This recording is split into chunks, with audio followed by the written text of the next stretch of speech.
কোথায় বাড়ি? হ্যাঁ চুপ করো না। কোথায় বাড়ি? কাটোয়া কোথায়? হ্যাঁ অরিজিনাল বাড়ি বল। কাটোয়া কোথায়? গঙ্গার ওপরে নাম, জায়গার নাম বল, জায়গার নাম বল। হ্যাঁ বাঁশপাড়া, বাঘপাড়া, মেটিঘাটে বস।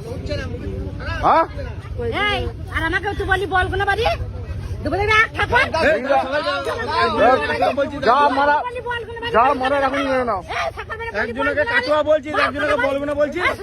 ওকে বলি না, আমি ওকে দেখি না, দেখি না, আমাদেরকে দেখি না, তো মেরে তাড়িয়ে বাড়ি গেছিলি। আমাদেরকে এখনো তুই বলবি বলবো না বাড়ি, তুই বলবি বলবো না বাড়ি, কথা বলবি না, নিয়ে গিয়ে ধলাইটা দেবো বল। আমাদের কিচ্ছু করে না, তুই চেক করে